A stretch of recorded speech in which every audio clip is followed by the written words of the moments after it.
शक्ती हा कशा करता आहे?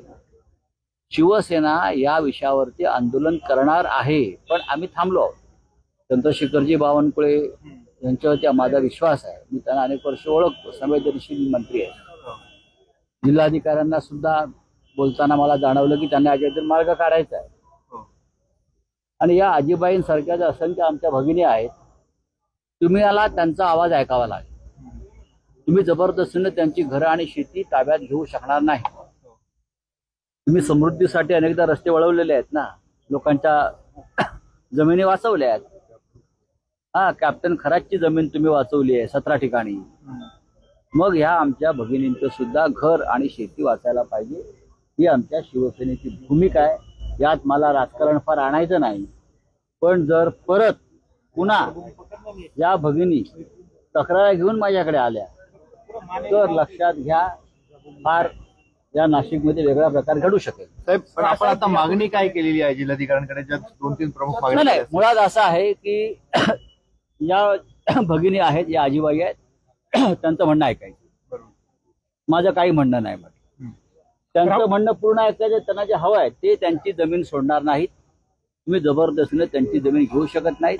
त्यांनी याआधी 4 वेळा त्यांची जमीन गेलेली आहे. धरणामध्ये गेली आहे, अजून कुठल्या प्रकल्पात गेले, बरोबर नाही? रोडमध्ये त्यांची जमीन गेली, धरणामध्ये गेली, 5-6 वेळा गेली. आता किती वेळा या वयात त्याने जमीन आपली द्यायची?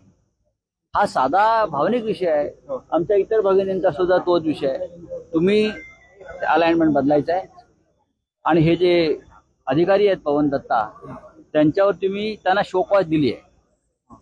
त्यांनी मला सांगितलं की या घटनेनंतर आणि आता ही सगळं झाल्यावर त्यांना आम्ही ताबडतोब शोकवास दिलेले आहे, त्यांच्याकडनं उत्तर मागवलेलं आहे आणि त्यानंतर आम्ही कारवाईचा विचार करू. ते पळूनच गेले नाही तर खोटं पण बोललेत की जिल्हाधिकाऱ्यांकडे जातो, जिल्हाधिकाऱ्यांनी बोलवलंय. बघा, हे त्यांना नवीन सरकारमधलं प्रशिक्षण असेल, खोटं बोला, पळून जा.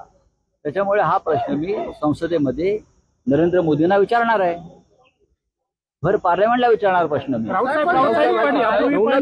त्यांनी शेतकऱ्यांवरती बळजबरी केली आहे पोलीस. राऊतसाहेब, यापूर्वी पण पवन दत्ता यांनी त्यांच्या दालनामध्ये कोण प्रांत आहेत?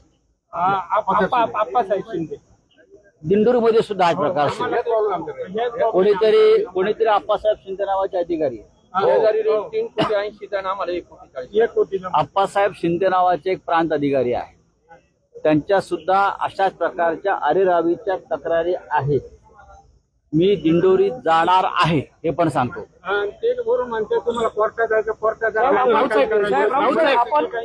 मी दिंडोरीत जाणार आहे. माझं पुढल्या आठवड्यामध्ये बावनकुळ्यांशी माननीय मंत्री, महसूल मंत्री, त्यांच्याशी या विषयावर चर्चा होणार आहे. पाहू ना, हा महाराष्ट्राच्या नाही, महाराष्ट्रात राहायचा ना. आप्पा शिंदेला बघू ना. सरकार येतात, सरकार जातात. शेजारी मार्केट 3 नंबर मी सांगितलंय, सरकार येतं, सरकारी जातात. अधिकाऱ्यांनी न्यायानं काम करावं. राऊतसाहेब, पवन दत्ता यांनी त्यांच्या दालनामध्ये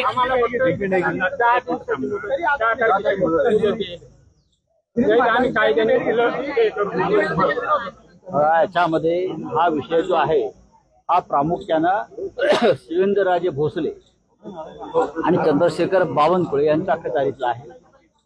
वेळ पडली तर मी गिरीश महाजन यांच्याशी सुद्धा चर्चा करीन.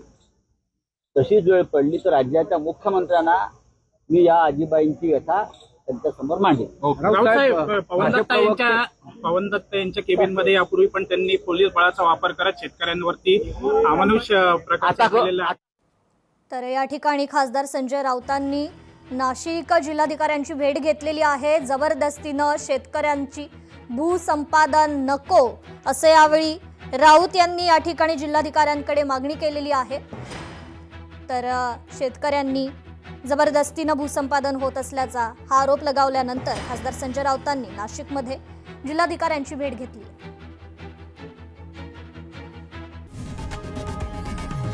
लोकशाही मराठी ऐका, पहा, जागरूक रहा.